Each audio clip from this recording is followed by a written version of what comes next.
ये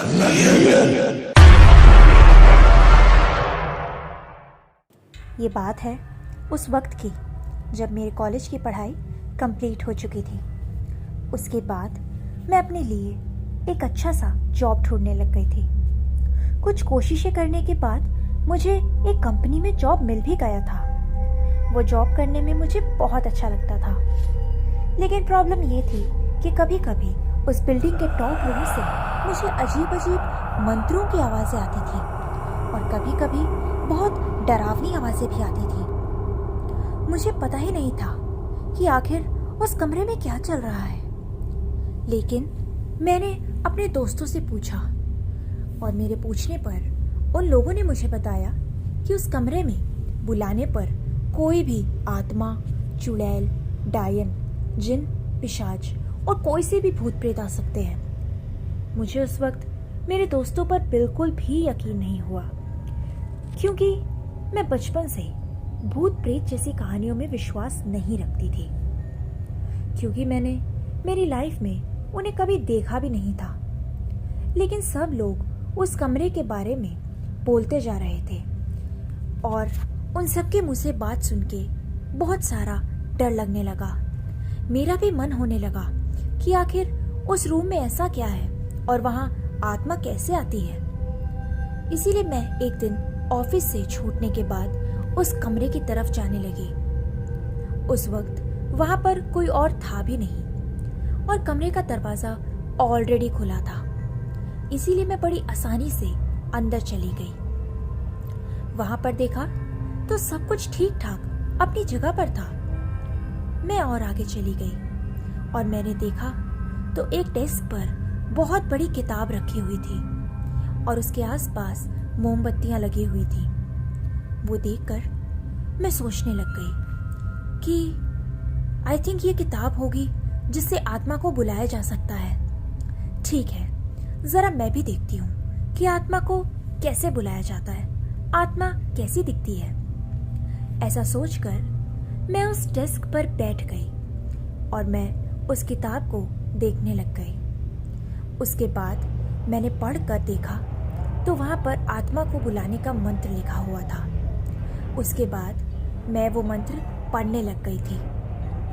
अभी थोड़ी ही देर हो चुकी थी, लेकिन तभी अचानक मुझे बाहर से किसी की आवाज़ आ गई। वो सुनकर मैं बाहर चली गई और देखा तो एक तांत्रिक बाबा मुझे गुस्से से देख रहे थे। उन्हें देखकर मैंने कहा, आप कौन हो? इस पर तांत्रिक ने कहा, वो ज़रूरी नहीं है, पहले तुम बताओ तुम कौन हो। इस पर मैंने कहा कि वो मैं ऐसे ही आ गई थी। उस पर तांत्रिक ने कहा, कोई बात नहीं, अब भाग जाओ यहाँ से और दोबारा कभी यहाँ मत आना। ये सुनकर मैंने कहा, लेकिन बाबा इस कमरे में ऐसा क्या है? तांत्रिक ने कहा, बस तुम्हें इतना ही कह सकता हूँ कि यहाँ खतरा है और तुम्हारी मौत भी हो सकती है, इसलिए तुम इस तरफ फिर कभी मत आना। उसके बाद मैं वहां से चली गई, लेकिन मैं जैसे ही अपने घर चली गई थी वैसे ही मैंने वहां जो देखा, मैं बहुत ही ज़्यादा शॉक्ड हो गई, क्योंकि मेरे सामने एक अजीब सी लड़की खड़ी थी। उसे देखकर मैं बहुत डर गई और मैंने उस लड़की से पूछा, कौन हो तुम? इस पर उसने जवाब दिया, मैं आशिमा हूँ। ये सुनकर मैंने कहा, तुम यहाँ कैसे? इस लड़की ने कहा, तुमने ही तो बुलाया मुझे, भूल गई क्या? मैंने कहा, क्या? मैंने कब बुलाया तुम्हें? इस पर उस आत्मा ने कहा, कुछ देर पहले उस कमरे में मंत्र पढ़कर तुमने ही तो बुलाया था।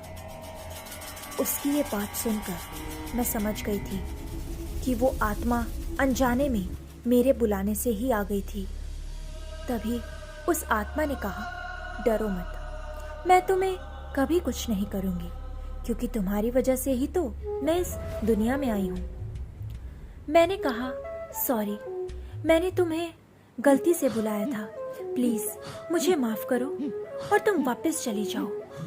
इस पर उस आत्मा ने कहा, ठीक है, मैं चली जाऊंगी, लेकिन उससे पहले तुम्हें मेरी एक इच्छा पूरी करनी होगी।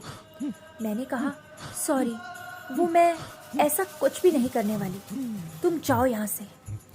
इस पर आत्मा ने कहा, तुम मेरी बात नहीं मानोगी? मैंने कहा, बिल्कुल नहीं।